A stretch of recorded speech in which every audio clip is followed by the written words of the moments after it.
2-year clandestine investigation into a potential bribe accepted by Donald Trump was shut down by the DOJ, but where the blame lies might surprise you. The Washington Post has learned of a Justice Department investigation into whether Trump accepted a $10 million gift from Egyptian President Abdel El-Sisi. We have more.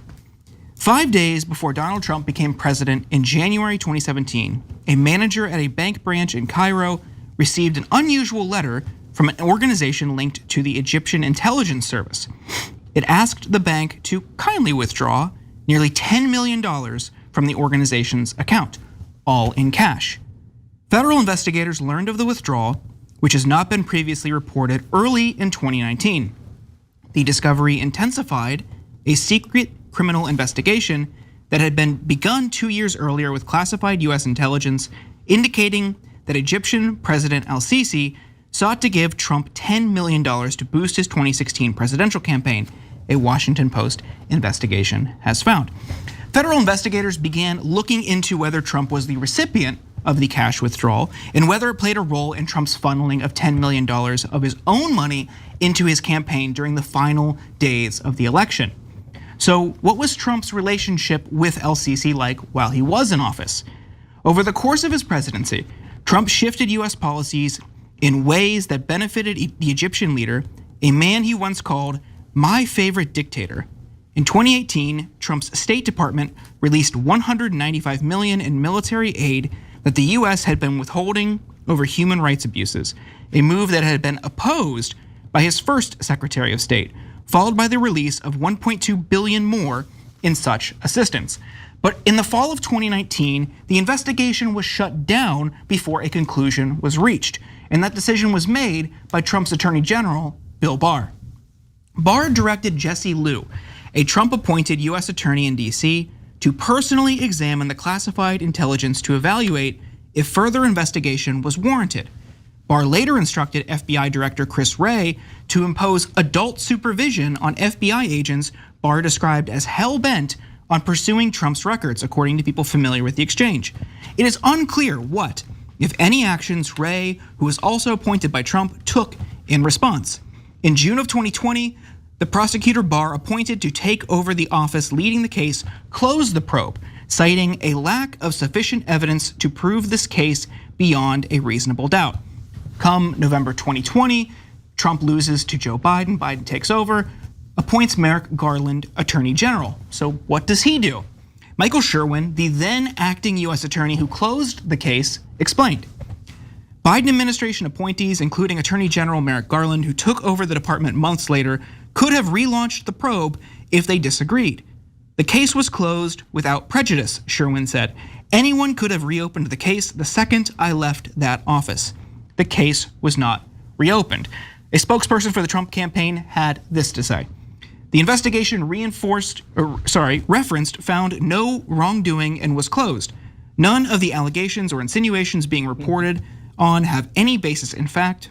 The Washington Post is consistently played for suckers by deep state Trump haters and bad faith actors peddling hoaxes and shams. Hey, don't scroll away. Come back. Because before the video continues, we just want to urge you to lend your support to TYT. You power our honest reporting. You do it at tyt.com/team, and we love you for it. Cenk, what do you make of this? Do you think this case was closed appropriately? Do you think Merrick Garland should have at least reopened it to reach a definitive conclusion? Yeah, so as usual, I'm furious at Merrick Garland, the weakest man on the planet. So I'll come back to him in a second. So first off, guys, is this something that should be investigated, period? Let's acknowledge some of the facts on both sides. So number one, did the Egyptians take out $10 million for some sort of secret operation? Definitely. We now have their bank account information because we had enough evidence to inquire into this. And it was part of the Mueller report, and the judges took it very seriously. They deliberated and decided, yes, you have enough evidence to demand of that Egyptian bank their records or the banks that dealt with them. And there was huge fines that were involved, and finally the banks relented and gave the information. So, and the Egyptians definitely didn't want it known. And so now, on the other hand, the Egyptians bribe a lot of people. So we just saw a spectacular case of Democratic Senator Bob Menendez, who was bribed by the Egyptians, and he was just convicted, and money and gold they gave him, right? And by the same agency, and of course that's their intelligence agency. So now, how about Trump? Well, they investigated between March and November of 2016, because Robert Mueller actually, even though the Republicans and Trump cried so hard about him, he's also super weak in my opinion. And so he investigated for only that period of time, and in there was 2 transactions that could have been Donald Trump receiving $10 million, including one for $10 million. But they looked into it, and those were clean. That was not from Egypt, and they traced the money, etc. So I believe them because they have every incentive to, they don't have any incentive to clear Donald Trump in that case. It's the Mueller doing the investigation, etc. So he's fine in 2016. Now, obviously, there's this huge thing of at the very end of his campaign, his team's like, we need another 10 million to run these ads, and this is well documented, right? And Trump, because he's Trump, is like, no, I don't want to give my own money. What am I, a sucker and a loser? I want those idiot MAGA guys to give me the money, okay? Or some of these corrupt corporate guys we're doing deals with, right? I don't want to give it. And then at some point, magically, he decides, oh, you know what? I think I do have 10 million to give, and he does give it. Now that's not enough evidence to say that it was Egyptians. Maybe he thought, well, all right, God damn it, I want to win, and I'll give the $10 million, even though that's not typically what he does, okay? So then you have to investigate 2017, because there's a couple of transactions that happened in 2017 that you could see publicly that's got like these big blinking signs of, look here, right? Bill Barr comes in, sees all that. Now this is later in 2019 when all of this is finally uncovered, right? And he goes, as Jordan explained to you, yeah, let's have some adult supervision here. What that means is shut it down. Don't these guys know that we don't want Donald Trump exposed, right? And it's so as you see all the terrible things that Bill Barr did to protect Donald Trump, you should keep in mind, even Bill Barr, who was willing to do everything dirty to help Trump, when Trump finally did the fake elector scheme, Bill Barr's like, well, I didn't know we were going to do a coup. I just wanted you to be a normal, terrible, corrupt politician. And I'm willing to cover up anything, but not a coup against America, right? So understand how low Bill Barr's bar is, okay? So, all right, then Merrick Garland gets into office. Hey, dumbass, you know that giant investigation of how the prosecutors, even during the Trump administration, underneath the political appointments, career prosecutors going, we got evidence, we gotta go, we have them, God damn it. It wasn't the Russians, it was the Egyptians. And look, the Egyptians are bribing Menendez, etc. And Merrick Garland lets them go after Menendez. Good, great. I would never want him protecting Democrats. And Menendez is as big a crook as you'll ever find, right? And then when it comes to Trump, as usual, Merrick Garland's like, okay, not yet, okay? And if you don't know and you're new to this, Merrick Garland is a classic establishment Democrat. Protect the elites. Because if we go after Trump, then they might come after us. And our genteel ass is the most important thing on the planet. So for whatever reason, that loser never reopened the case. So I want that case reopened because I care about America. And look, what did I tell you about Israel? You think Israel's the only country that's trying to control American politicians? Of course not. It's an open auction. Everybody's coming in to try to bribe, do campaign contributions, control our government in every way possible. So does Israel do it, in my opinion, through AIPAC? Of course. Do the Egyptians do it by just taking out $10 million, give it to Menendez and maybe give it to Trump? Of course. So wouldn't it be amazing if we had politicians who actually cared about us, American citizens? Apparently it's too much to ask for in either party. All right, what do you think, Waz? There's just several things that I love about this story, particularly Trump's campaign operation or spokespeople saying that, Bill Barr and Trump's appointed DOJ saw nothing in it. And so obviously there's nothing. And the idea that Merrick Garland and them didn't do anything, I think it's classic Democrat stuff. Everything is too cute by half. And what I mean by that is they took a lot of pride the Biden administration and his appointees in the fact that Trump's cases were coming from, to them, independent courts, right? In New York, in Georgia, Arizona, all these other places. They could say, look, it's not us getting retribution against the Trump campaign or Donald Trump's former presidency. These are independent cases from maybe left-leaning prosecutors, but nonetheless, it's not coming out of the White House. So it can't be seen as Biden directly putting his thumb and his administration putting his thumb on the scale. And that's probably what I'm going to assume happened. They were like, look, there's all these other cases that we're gonna get him on. We're gonna nail him to the cross for all these other these violations, excuse me. And they probably just was like, look, we don't need to do this directly from our administration. Yeah, and that's preposterously wrong, of course. And the reality is, this is actually the worst of them. I mean, if you have a foreign government just giving you $10 million, and by the way, did they get something in return?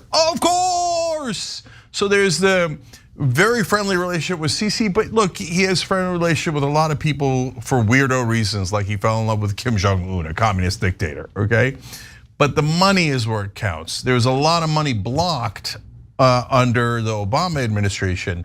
The minute Trump gets in office, all of a sudden all the money flows to Egypt. And so was there something in return? Definitely. But again, we don't know yet because both the Trump and the Biden prosecutors refused to go after him for different reasons. Yeah.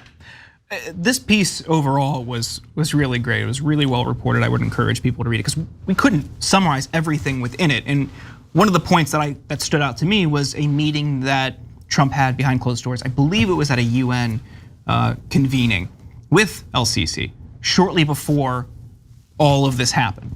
And that led them to believe he was putting his own money in ahead of time, knowing it would be repaid later by El-Sisi. So there's much more to it, but on how they handled this and how specifically Merrick Garland handled this, Trump, of course, you see that in this statement, you see it in how they talk about the charges, like to Waz's point, he wants to be seen as a martyr, a victim of the deep state and all of these things that are going after his legitimate wrongdoing.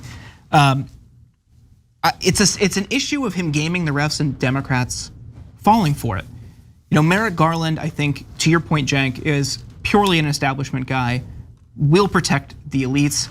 But I think what they were worried about is being perceived in, I guess, an election year or in the run up to Biden, or in the run up to this election year, just not, by pursuing Trump, by feeding into those claims, by feeding into those concerns. That's something they wanted to avoid. But I'm also concerned with who leaked this, how this came out. We don't need to pursue that. But by leaking this story getting out and showing that Barr killed it does give them cover to reopen it potentially in a Harris administration, or maybe even similar to how the FBI handled, James Comey handled Hillary's emails right before Election Day. So we'll see. But I also don't want to give credit to the Democrats too much on a sophisticated electoral strategy. Yeah, you know what? I'll go further. So I hate the timing of these trials and the leaks and all of that. Hey, if you got this sumbitch taking $10 million from a foreign government, don't wait till before the election to leak the stupid information, okay? It's outrageous. Do you care or don't you care? And the answer is, whether they're Republicans or Democrats, they don't actually care, right? I care. I don't want deeply corrupt Democratic Senator Bob Menendez and deeply corrupt Donald Trump on, even if it's not this, on all the hundreds of other cases that we've talked about, for serving a foreign government. It disgusts me. And so I'm sick of all of these corporations, foreign countries being able to just totally manhandle our government, take over our politicians, and neither side does a goddamn thing about it. And so, look, I'll keep it real with you guys. This is for political purposes. If Kamala Harris wins, she's not gonna pursue this. She's gonna drop it immediately. And I bet you she drops every case against Donald Trump. Because we actually care. If a crook takes $10 million from a foreign government, put his ass in jail. They're putting Menendez in jail and I'm thrilled about it. And if Trump did this, he definitely should go to prison.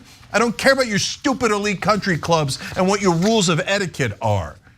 But both the Republicans and the Democrats will very likely just use it for politics and then let it go. And as you guys I'm sure know, where there's smoke, there's fire. And when it comes to corruption and bribery, you don't really need to dig that deep beneath the surface.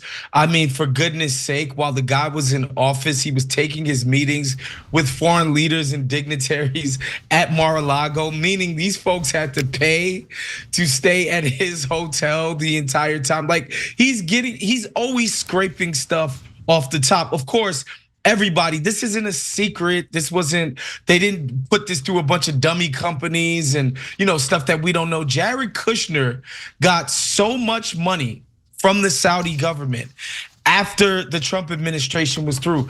Do we think they did this out of the goodness of their hearts, or that they thought that, like, I don't know, they just think Jared Kushner, Trump's son-in-law, is just some genius business individual? No. They got their back scratched while Trump was in office. Like this, it's not, beyond the pale for his administration. Like this wouldn't be out of character for Donald Trump and his cronies. Yeah, no, Waz is 100% right. And you're forcing me to say two more things about it, which is that, look, part of the reason why they don't investigate, because there's a lot of these people, including, yes, Hunter Biden. These guys have family members, et cetera, that go and take money from corporations, from other countries, et cetera, for consulting work. And they don't want any of that exposed. A lot of the think tanks in Washington, whether they're left-leaning or right-leaning, taking tons of money from Qatar and Saudi Arabia, et cetera. So they don't want you digging underneath the elites, rocks, because what you're gonna find is, yeah, they're getting influence and getting rich by letting folks, other countries and other companies influence our politicians. That's why they don't take the action. Now, last thing on Trump that's important. Look, number one, those transactions that happened in 2017 from the outside look very suspicious. Given all that we know already, they should do an investigation, but they don't have them. We don't know what those transactions in 2017 are. So I want to be clear about that. And lastly, if you're wondering, yeah, but what did the Egyptians get out of it? So Sisi did a coup and toppled the democratically elected government of Egypt after the Egyptian revolution. And he did tons of human rights abuses. That's why we had their money held up. Trump came in, and as soon as he came in, he said, or well, let's be clearer, after the $10 million was withdrawn from an Egyptian bank, okay? So we don't know that it went to Trump, but after that event happened, Trump said that Sisi was, quote, his favorite dictator, and released $195 million that was held up immediately to the Egyptians, and a short while afterwards released $1.2 billion in funding that they had held up. So if you're the Egyptians, 10 million for 1.4 billion, that's a pretty damn good deal, if that's what happened. Thanks for watching the video, guys. We also love it if you hit the join button below, because that makes you a member, and members allow us to be independent, honest. We can be as progressive as we want, no corporate media influence, and that's all because of you guys. We love doing the show with our members. Hit the join button, become one of the Young Turks.